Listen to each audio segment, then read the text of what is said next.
Welcome to the Ashe guide. Today I'll be talking about how to use her abilities in the rain. Then at the end, you'll learn how to best play her in game. Okay, so Ashe, the new legend, she's pretty good, pretty strong. She's a very offensive character. No escape ability. Probably the most offensive character in the lineup right now. Let's go through her abilities. We have her passive, marked for death. Ashe's map shows the location of recent death box. Press H on a death box to mark surviving attackers, once per box. You've got your team, you got Team X over here, and you got Team Y over here. Team X kills Team Y, and then they run off. You come along, oh, there's some boxes on the ground here. This is Team Y, they're dead, right? You can go up to it, you can press H, you stab a little needle thingy into the box, and it reveals all 3 locations of the enemy team that killed these guys, right? So if you kill these guys, you can't go up to the box and use her passive because it would just reveal you and your teammates' locations. Bada bing, bada boom. Pow.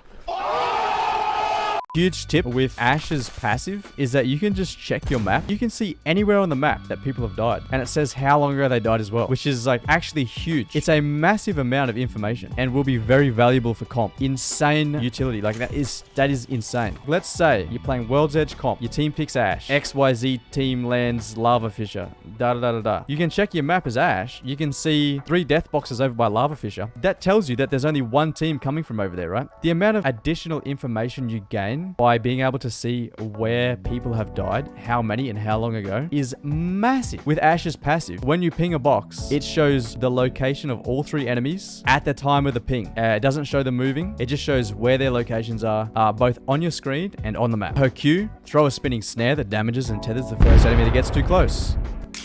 Uss. It's like at a moderate speed. It's not particularly fast. Goes a long way. Anyone hit by this snare, either while it's in motion or when it collides with something and they come within the 4-meter radius, get snared and they can't leave that little area. It's pretty strong. It's a little slow. Players have a lot of time to move out of the way, especially if it's a longer distance. There's like a lot of crossover between throwing her snare and snagging a player and using Fuse Q.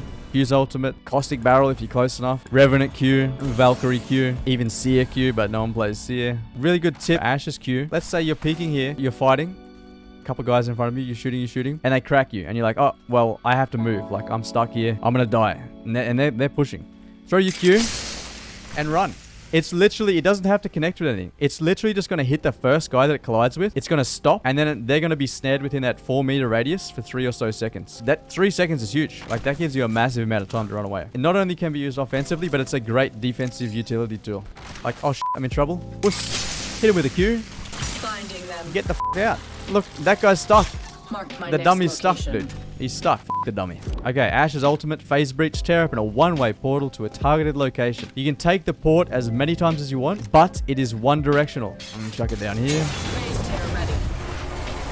One thing to note as well, as soon as you activate her port and you click to use it, you can't back out of it. You can't set it and then jump away or tap straight away, right? It forces you to take it. The ultimate doesn't last for long, and oftentimes you're going to be using it at max distance or near max distance. So about 15 seconds her ult's going to last for. Like you can take it, and you can't take it back, right? You can't take it back. But if you go back to the start, you can take it again. So for whatever reason, you end up back at the start, you can take it again. So anything you can stand on, it'll attach to. But it won't attach to like vertical surfaces or anything like that. And it won't go straight up in the air. Another important thing is that you can use Ashe's ultimate in the air. So you can use it no matter whether you're on the ground, in the air, whatever. You can't use it on a zip. Her hands have to be free, but you can hit the zip, jump off, and then use it. You can ride the zip, jump off, port. Bada bing, bada boom.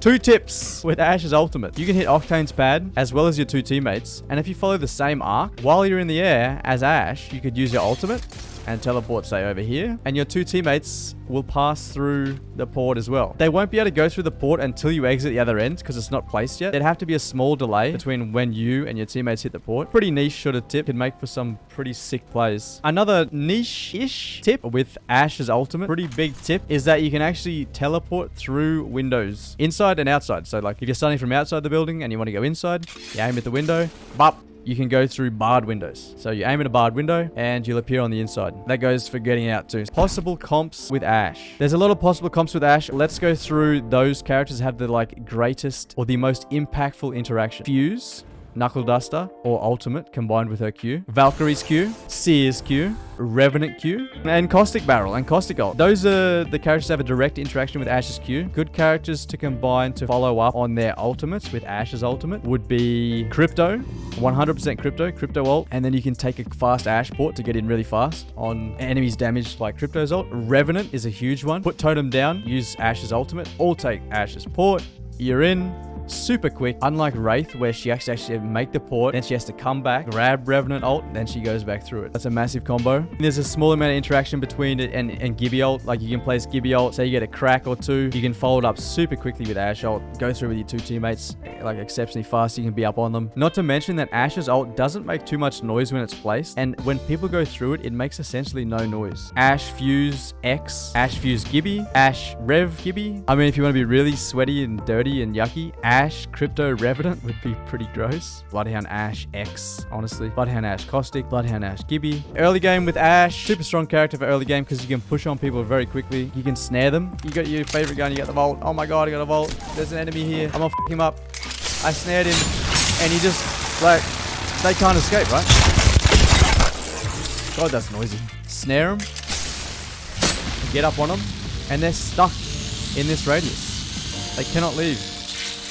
Alright, so it lasts for 5 seconds and snares the enemy for 3 to 4 seconds. So yeah, early game, super strong. Super strong. I mean, when we talk about rotations, we're literally just talking about moving from one point to another point on the map to be in a good position. The distance that on average is going to take, Ashe's ult is not going to provide like much increased speed to that, you know? I feel at least, you know? Yes, it's super good for getting into third parties quickly and all that sort of stuff, but just pure rotation, it's like, eh. Another good tip with her Q, if they're behind cover, let's say they're behind this, the way I would probably do it is Arc Star first, then Q. I reckon the strat, no matter the distance, is you just snare, then Arc Star. Because Arc Star travels through the air super quick, but the Q, pretty fucking slow. It's pretty slow. Releasing an Arc Star. Boom. Pretty important tip for Ashe's ultimate is you can use it defensively or offensively. Like, you can use it both. The amount of times I've used it for both scenarios would be pretty equal. To reposition and offensively to get a different angle or just to straight push. I've used it like for all 4 reasons a whole bunch. So pretty big tip with Ashe's Q. Let's say he's got a triple take. Most obnoxious thing in the game right now. And he's picking this angle right here. You just throw your Q at that angle. He sees that. He's not going to re-pick that angle. 5 seconds. He's going to be forced to either pick another angle or like give you a break. Snare his angle, he's going to stop peeking out, right? And you can move up. It gives you a few seconds of blocking off an angle. Up to probably like 8 to 10 seconds. If you're getting pushed by an enemy and like they're pushing up, like let's say there's 3 of the madmen like sending it with Evas, right? Your teammates have been cracked. They're going to swing around this corner on you. Boom. Just chuck it on the ground on top of you. And then like play around it. You can play around it. They get snared, you can back off, and you can use the fact that they're snared, right? They can only move around in this 4-meter radius, so you can use it to slow down, stop, give you an advantage if someone's pushing on top of you. If you're running from the enemy, so you're like, someone chasing me, Q, I'm running. I take my friend's port. I come out the other side. I'm still running. I hit Q again. Boom, double Q. And now I'm super safe. Should you play Ashe? Yes, if you want a hyper-aggressive character with no escape and is all about sending it with a one-way port and snaring people in place. If you want to just full send, attack everyone, and play probably the most offensive character in the game, Ashe is for you.